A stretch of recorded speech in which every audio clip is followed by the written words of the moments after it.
ഞാൻ 42 വർഷമായിട്ട് ഒരു സ്കൂട്ടറാണ് ഓടിച്ചുകൊണ്ടിരുന്നത്. ഞാനും എൻ്റെ ഭാര്യയും അതിൽ വളരെ സന്തുഷ്ടരാണ്. ഒരു കാറ് മേടിച്ച് അതിൽ പെട്രോൾ അടിക്കാനായിട്ട് ആകാൻ ആളുകൾ ഞങ്ങൾക്ക് കഴിയുമായിരുന്നില്ല. എങ്കിലും ഞങ്ങൾ വളരെയധികം സന്തുഷ്ടരായിരുന്നു. മറ്റാളുകൾ അങ്ങനെ ചെയ്യരുതെന്നല്ല ഞാൻ പറയുന്നു. പല രാജ്യങ്ങളിലും പല നിലവാരമാണ്. ഞാൻ ആരെയും വിധിക്കുന്നില്ല. ഒരു മനുഷ്യനെ പോലും ഞാൻ വിധിക്കുന്നില്ല. ഞാൻ പറയുന്ന ഇത്രയേ ഉള്ളൂ, ദൈവം എനിക്ക് തന്നതിൽ ഞാൻ വളരെ സംതൃപ്തനായിരുന്നു. ഒരിക്കലും ഞങ്ങൾ മറ്റുള്ളവരുമായിട്ട് ഞങ്ങളെ താരതമ്യപ്പെടുത്തിയില്ല. എൻ്റെ സ്വന്തം സഹോദരി സഹോദരന്മാരോട് പോലും ഞാൻ എന്നെ തന്നെ താരതമ്യപ്പെടുത്താറില്ല. ദൈവം അവരെ അനുഗ്രഹിക്കട്ടെ, എനിക്ക് അവരോട് ഒരസൂയവുമില്ല. അല്ലെങ്കിൽ എൻ്റെ ഭാര്യയുടെ ബന്ധുക്കൾ, ഇല്ല, ദൈവം അവരെ അനുഗ്രഹിക്കട്ടെ. എന്നാൽ ദൈവം ഞങ്ങൾക്ക് തന്നതിൽ ഞങ്ങൾ പൂർണ്ണ തൃപ്തരാണ്. യാക്കോബ് 5:11 നിങ്ങൾ വായിച്ചു നോക്കുക. ദൈവത്തിൻ്റെ ഇടപെടലുകൾ എപ്പോഴും മഹാകരുണയോടും മനസ്സലിവോടും കൂടെയാണ്. യോബിനെ കുറിച്ച് ചിന്തിക്കുക. പഴയ നിയമത്തിൽ ജീവിച്ചിരുന്ന യോബിനേക്കാൾ എത്രയോ അധികമാണ് ദൈവം നമ്മുടെ കാര്യത്തിൽ കൃപയും കരുണയും കാണിക്കുന്നത്. ദൈവം നമ്മളെ താഴ്മയുള്ളവരാക്കുകയും ചില കാര്യങ്ങൾ നഷ്ടപ്പെടാൻ അനുവദിക്കുകയും ചെയ്യും. എൻ്റെ പ്രാർത്ഥനയ്ക്ക് മറുപടി കിട്ടിയില്ലെങ്കിലും ഞാൻ ഇടറിപ്പോകത്തില്ലെന്ന് ഇന്ന് നമുക്ക് തീരുമാനിക്കാം. ഞാൻ പറയാൻ ആഗ്രഹിക്കുന്ന മറ്റൊരു കാര്യം ഇതാണ്. നമ്മളെ താഴ്ത്താനോ നമുക്ക് നഷ്ടമുണ്ടാകാനോ മാത്രമല്ല ദൈവം അനുവദിക്കുന്നത്. ദൈവഹിതം അന്വേഷിക്കുമ്പോഴുള്ള ആശയക്കുഴപ്പം. കർത്താവേ, ഇവിടെ ഞാൻ എന്താ ചെയ്യേണ്ടത്? എനിക്കൊരു ഉത്തരവും കിട്ടുന്നില്ല. കർത്താവേ, എനിക്ക് നിൻ്റെ ഇഷ്ടം ചെയ്യണം, അതെന്താണെന്ന് എന്നോട് പറയണം. നിങ്ങൾക്കറിയാമോ എൻ്റെ ജീവിതത്തിൽ എത്ര പ്രാവശ്യം ഞാൻ പറഞ്ഞു, കർത്താവേ, ഇവിടെ നിനക്ക് എന്താണ് എന്നെ കൊണ്ട് ചെയ്യിപ്പിക്കേണ്ടത്, അത് ചെയ്യാനായിട്ട് ഞാൻ തയ്യാറാണ്. സ്വർഗത്തിൽ നിന്ന് ഒരു ശബ്ദവുമില്ല, ഒരു മറുപടിയുമില്ല. ഒരു നിഗൂഢമായ ഇരുട്ടിൽ അകപ്പെട്ടതുപോലെയുള്ള ഒരു അനുഭവം. എന്തു ചെയ്യണമെന്നറിയാതെ. 2 കൊരിന്ത്യർ 4-ാം അധ്യായം. 2 കൊരിന്ത്യർ 4-ാം അധ്യായം പല കാര്യത്തെപ്പറ്റി ഇവിടെ പറയുന്നുണ്ട്. ഇതാണ് സുവിശേഷത്തിൻ്റെ നിഗൂഢത. 2 കൊരിന്ത്യർ 4, 7-ാം വാക്യം മുതൽ.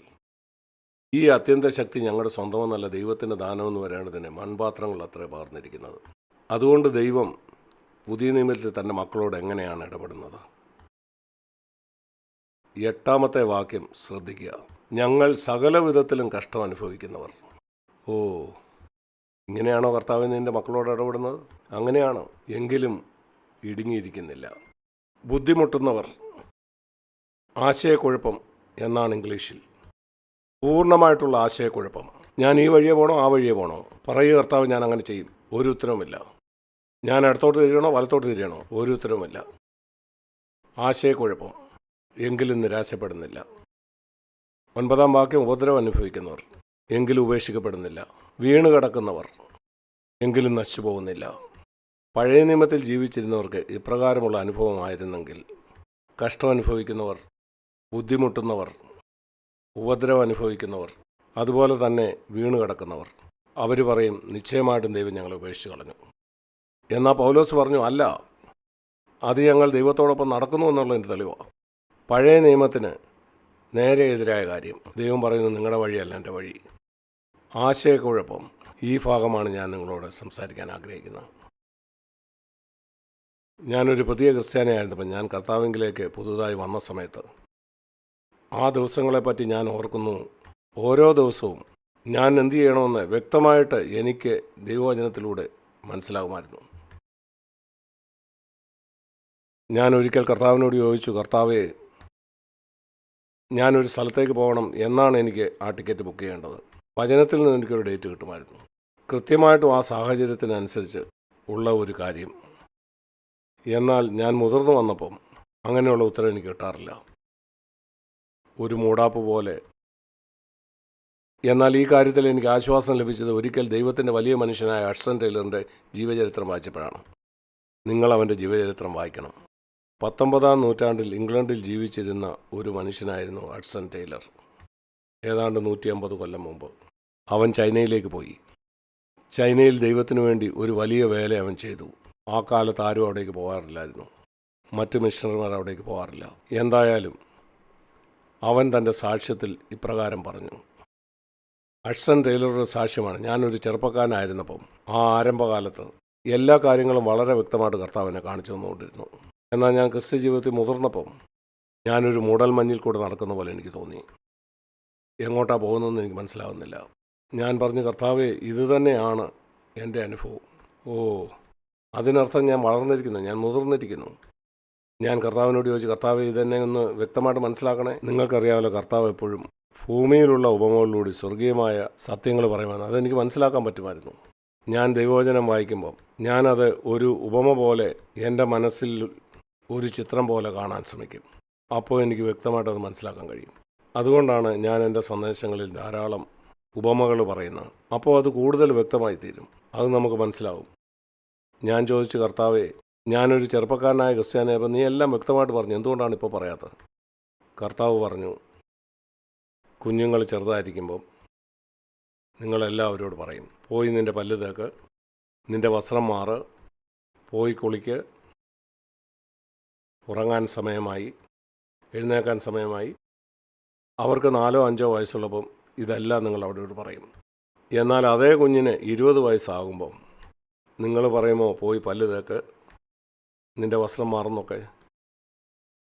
അവർ വളരുന്നതനുസരിച്ച് നിങ്ങൾ പറയുന്നത് കുറച്ച് കൊണ്ടുവരും. എന്തുകൊണ്ടാണ്? കാരണം അവർ മുതിർന്നു വരികയാണ്. കർത്താവ് പറയാണ്, നീ മുതിർന്നു എന്നുള്ളതിന് തെളിവാണ് ഞാനിത് നിനക്ക് വിടുകയാണ്, എനിക്ക് നിന്നെ വിശ്വാസമാണ്. ഞാൻ പറഞ്ഞു, നന്ദി കർത്താവേ. ആശയക്കുഴപ്പം സുവിശേഷത്തിൻ്റെ നിഗൂഢതയിലൊന്നാണ്. ഇന്ന് ആശയക്കുഴപ്പത്തിൽ എനിക്ക് സന്തോഷമാണ്. കർത്താവ്, നീ എന്നെ കാണിച്ചു തന്നാൽ മതിയാവും എന്ന് ഞാൻ പറയുന്നില്ല. ഞാൻ 2 വയസ്സുള്ളവനല്ല, ഞാൻ മുതിർന്ന ഒരാളാണ്. അതവൻ എനിക്ക് വിടുന്നു. എപ്പോഴാണ് പല്ല് തേക്കേണ്ടതെന്ന് നിനക്ക് തീരുമാനിക്കാം. വസ്ത്രം മാറുന്നതോ കുളിക്കുന്നതോ ഒക്കെ എപ്പോഴാണെന്ന് നിനക്ക് തീരുമാനിക്കാം.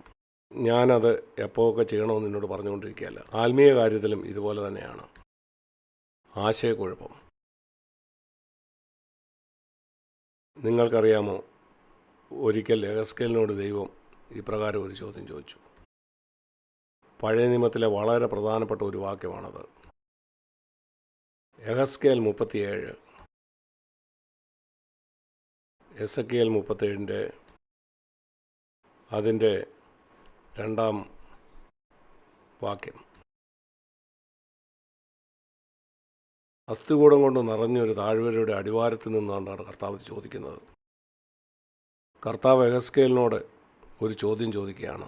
മനുഷ്യപുത്ര, ഈ അസ്ഥികൾ ജീവിക്കുമോ? ഇവിടെയാണ് വേദപുസ്തകത്തിലെ ഏറ്റവും പ്രധാനപ്പെട്ട ഒരു വാക്യം രേഖപ്പെടുത്തിയിരിക്കുന്നത്. യഹോവയായ കർത്താവെ, നീ അറിയുന്നു, എനിക്കറിയില്ല. അതാണ് താഴ്മ.